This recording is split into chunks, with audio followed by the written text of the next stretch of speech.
Morning, chaps. Morning.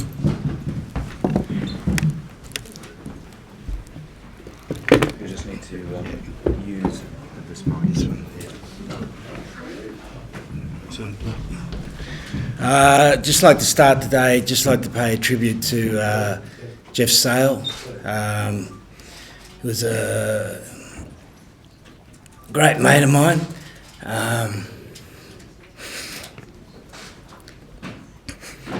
It was a very sad day for rugby because he was a good person. Gave a lot to the game.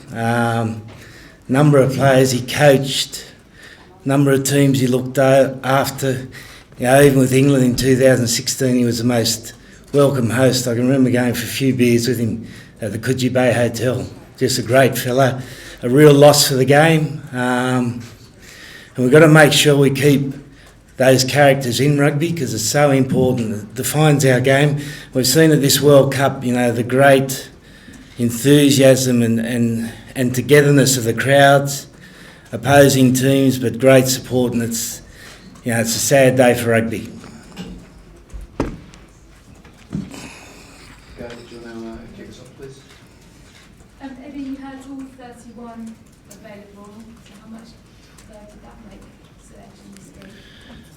Well, I say it every week, it's the most difficult selection, but we had 31 players competing hard for places. We had an outstanding training run yesterday.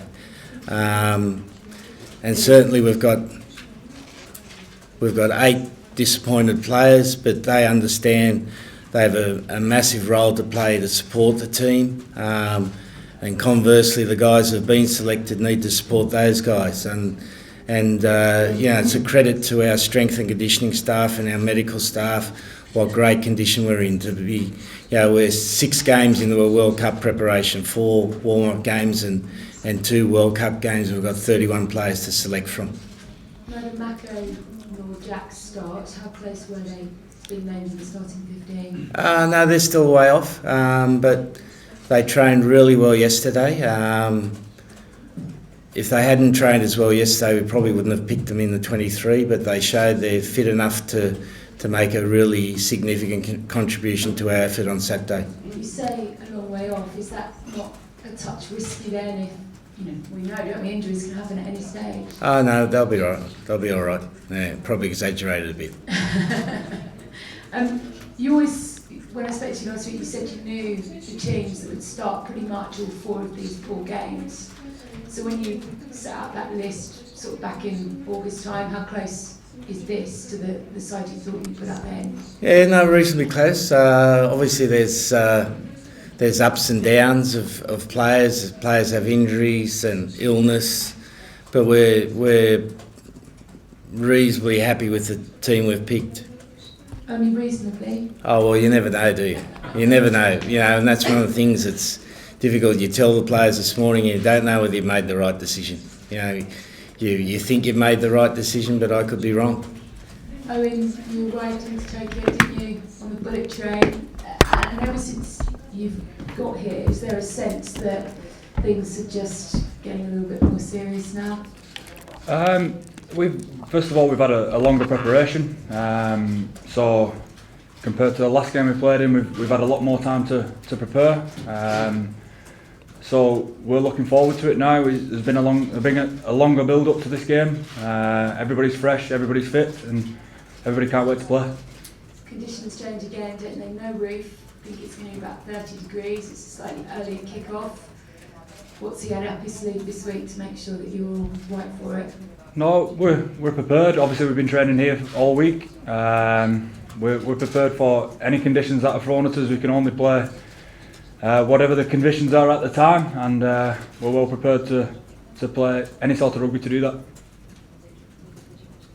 Hi, it's Diego from Argentina. Hello. Would like to know your opinions on the 23 Argentina squad. We knew today that Sanchez is not going to be not even in the 23, and with Uda Pilleta playing at 10 and 12 and 13. Owen, do you know them well? We would like to know your opinions. Yeah, no, interesting team. Look, strong team. We know that Argentina are at their best at World Cups. They have, I think Creevy spoke of a number of things this week, one of which was how tight they are as a team. And they're a pretty good team if they can get Creevy to come off the bench. So the standoff we know pretty well. Unfortunately, I can't pronounce his name, so I'm not going to try. But he's been a good performer for Cast for a number of years.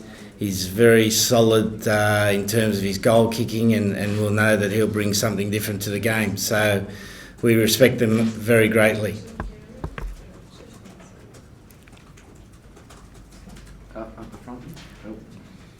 Just one thing, Eddie, the use of the kick in this World Cup, it's seen again last night with 14 in the front line. How astute do your kickers have to be to exploit that sort of space? Because that's where it is, isn't it? Yeah, I think it's been really interesting, the rugby at the World Cup so far. We've got teams playing with consistent line speed. There's not much space. The balls are a little bit more slippery because of the hot and humid condition, which allows the defence to get off the line a bit harder, and therefore you have to try to find space somewhere. And kicking's always been an important part of rugby, and probably at this World Cup it's going to be even more important that you're able not only to kick accurately and long when you're getting out of your half, but when you're in the half, being able in their attacking half, being able to use those kicks to find the space and to score points. I think on Saturday will be a crucial area of the game.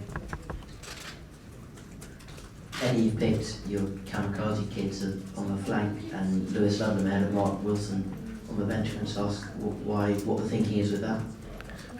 Again, difficult decisions, mate. We've got four quality back rowers there, all competing for a spot. Curry and Underhill, particularly given the conditions, we think will be useful in terms of that contest at the breakdown. And Luddenham's just impressed us in the World Cup with his energy, his enthusiasm. He plays with no fear, but Mark Wilson's unlucky not to get selected. 日本テレビの海老原と申します。はい、どうぞ。エディさんに、日本がアイルランドに勝った、それをどう思っていらっしゃるかと、その勝った理由は何かというところをぜひ教えてください。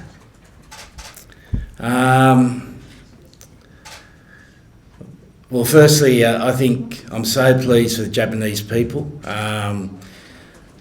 Japan have been warm and caring hosts of the World Cup, and for their team to play with such commitment and fighting spirit was absolutely outstanding. And we know they beat the second best team in the world. So it's a great result for the tournament. It's a great result for Japan, and we're pleased for them. But my thoughts are not with Japan at the moment. They're with England.